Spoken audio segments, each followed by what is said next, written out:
Lighthouse Scientific Education presents a lecture in the Atomic Structure series. The topic, Ions and Isotopes. Material in this lecture relies on understanding of the previous lectures, order and matter, discovery, parts of the atom, and the basics of the atom. We begin our discussion of ions and isotopes with an introduction of charge using electrolytes. From there, we will introduce the ion, which are distinct from atoms, and then on to the isotope. Finally, we will do some practice exercises that combine our basic understanding of the atomic particles with the periodic table of elements. The property of charge, which is central to the understanding of the atom, can be demonstrated using an electrolyte solution. An electrolyte is a liquid that conducts electricity. Pictured here is a beaker full of electrolyte solution. It contains ions. These are charged particles in which the net charge on the particle is not zero. They contain either more electrons than protons, net negative charge, or more protons than electrons, net positive charge. When an electric field is applied across the solution, the ions migrate. The electric field is generated by a power source that is connected to two electrodes. The electrodes are shown here as disks. Negatively charged particles migrate to the anode, that is the positively charged electrode. These negative charged particles are called anions. The positively charged particles migrate to the cathode. That is the negatively charged electrode. These positively charged particles are called cations. We see here one of the basic characteristics of charge. Positive and negative charge attract. It's also worth noting that while it is not shown here, positive and positive charge will repel each other. And that also holds true for negative and negative charges. They also repel each other. We are now ready for ions. As stated earlier, in an atom, the number of protons is equal to the number of electrons. In this cartoon, there are 3 positively charged protons, which are colored red, and 3 negatively charged electrons, which are colored blue. The neutral or uncharged neutrons are colored green and reside in the nucleus with the protons. 3 protons means that the atomic number of this atom is 3, and that is lithium. We can look at the net charge on the atom by adding the value of the positive and negative charges together. We're not really adding the particles together, just the values of the charge. There are 3 protons of a +1 charge and 3 electrons of a -1 charge. 3 times +1 is +3, and 3 times -1 is -3. Adding them together, +3 -3, gives a net or final charge of 0. Atoms are neutral. And that doesn't mean they don't carry charge. This atom has 6 charged particles. The 0 or neutral charge is the sum of the charges. It is the math of the charge. An ion is an atom or group of atoms with a net charge. It's important to note that the term atom is only used when there is no net charge on the particles. Same number of protons as electrons. The term ion is used when there is a net charge. So, atom implies that there is no net charge. Ion implies that there is a net charge. The cation is a positive ion. As such, there are more protons than electrons. And the only way that will happen is if the atom loses electrons. We take away 1 electron from our lithium atom. The number of electrons has been altered. There are now 3 protons, but there are only 2 electrons. If we do the math on this lithium cation, we see that 3 times +1 plus 2 times -1 will give a net value of +1. the charge is added to the symbol for lithium, Li, and in the upper right-hand corner, a plus sign. By default, when the charge is +1, the 1 is left off but is assumed to be there. Same thing for a -1. Our particle is no longer referred to as a lithium atom. It is now a lithium ion. The other type of ion is the anion. It is a negative ion. It has more electrons than protons. This happens when the atom gains electrons. To demonstrate this, let's reset the atom to neutral by putting back the electron and removing the positive sign. Now we will add an electron. It should be noted that most elements do not gain and lose electrons. It's usually one or the other. This is a demonstration. As such, the addition of the electron changes the number of electrons. There are now 4 electrons. Completing the math, 3 times +1 plus 4 times -1 equals -1. The lithium symbol is now given a negative sign in the upper right-hand corner, indicating it is an anion. In the unlikely event that this lithium ion gains another electron, it would have a net charge of -2. The number 2 would be inserted in front of the negative sign, indicating a magnitude or size of the charge. On to isotopes. Isotopes are the same atom type with different number of neutrons. They have the same atomic number, since all atoms of the same type have the same number of protons. But they have different numbers of neutrons, and therefore they have a different mass number, where mass number is the sum of the mass of the protons plus the sum of the mass of the neutrons. This can be shown using hydrogen as an example.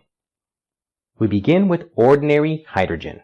It's called ordinary because over 99.9% of all hydrogen atoms are of this isotope. It has 1 proton and 1 electron. It does not have a neutron. In fact, ordinary hydrogen is the only atom that does not have a neutron.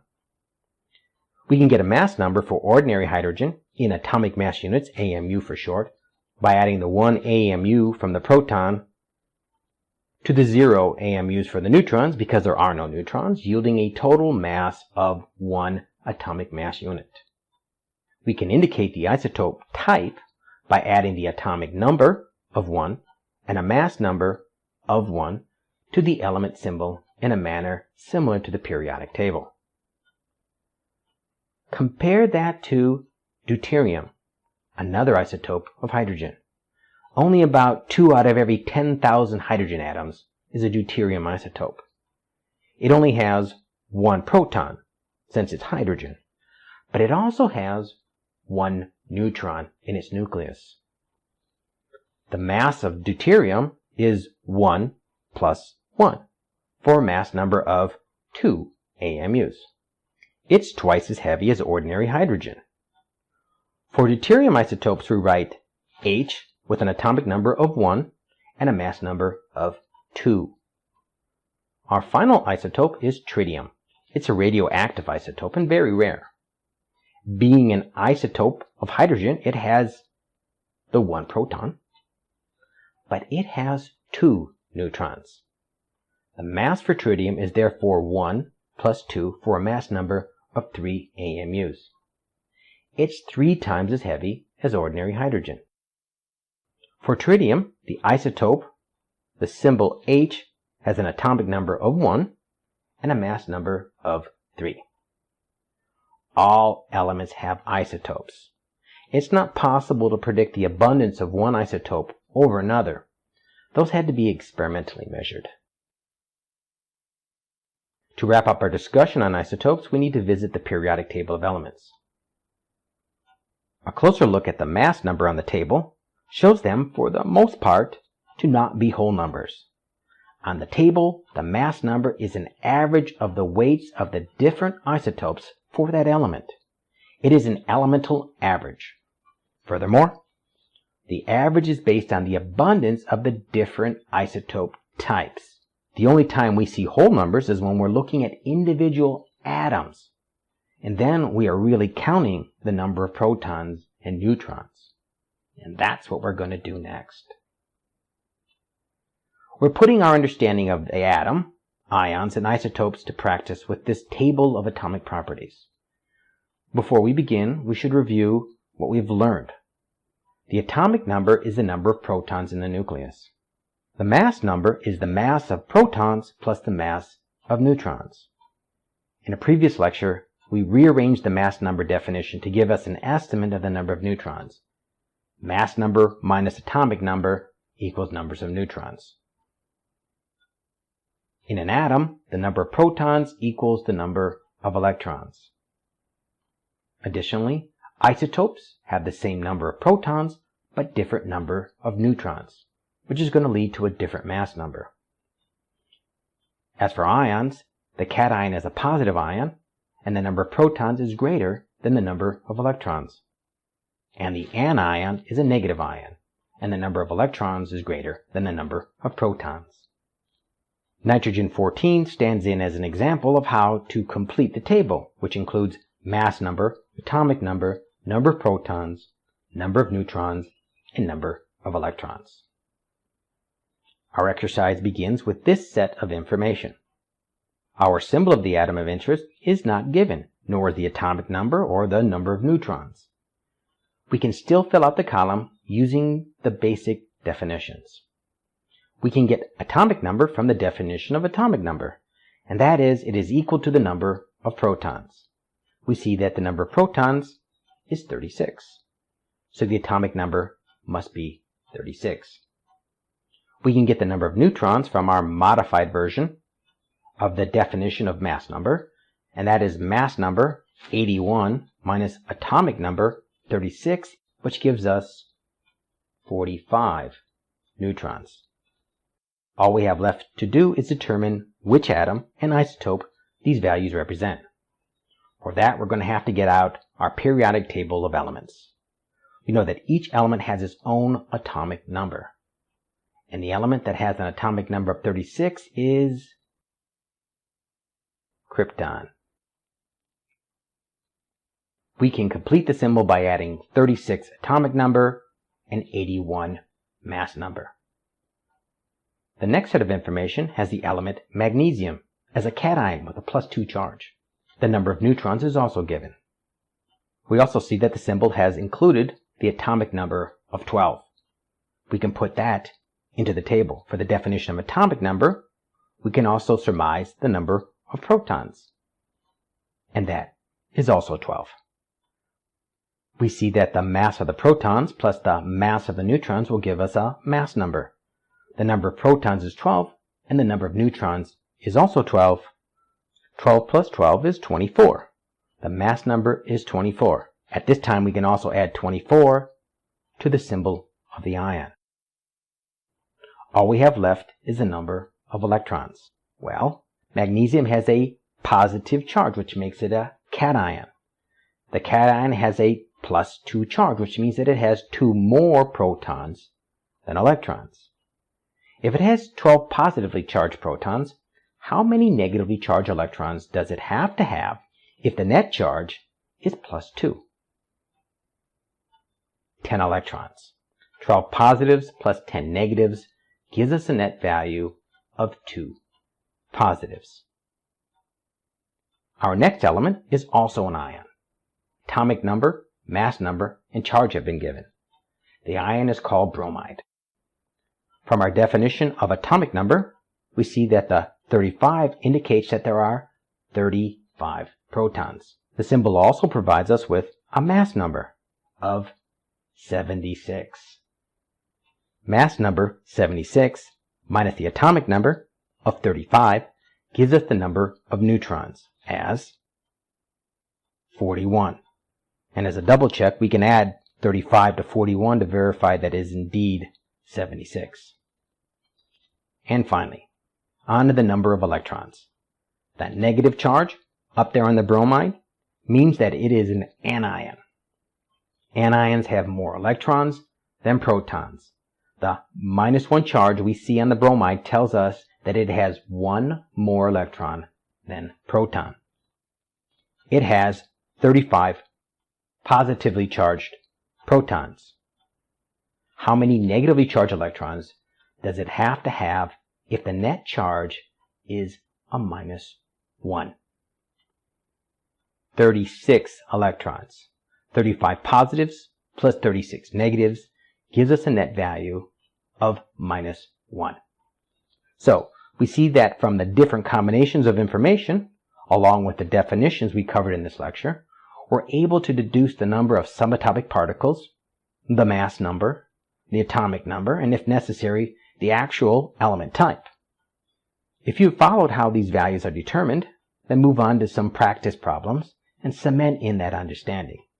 If you're still a little sketchy on some of the concepts, rewatch this section. Recapping what we've learned. An electrolyte is a liquid that conducts electricity. It contains ions, or charged particles. There are two types of ions. Anions, which are negatively charged particles that migrate to the anode in an electric field. Anions are produced when an atom gains an electron. Anions will have more electrons than protons. The other type of ion is the cations. These are positively charged particles that migrate to the cathode. They are produced when an atom loses an electron. Cations have more protons than electrons. Isotopes are the same atom type with different number of neutrons. That is, they have the same atomic number, which means that they have the same number of protons, but since they have a different number of neutrons, they have a different mass number. That completes our lecture on ions and isotopes. Be sure to review the material and practice deducing the number of subatomic particles and the atomic and mass numbers.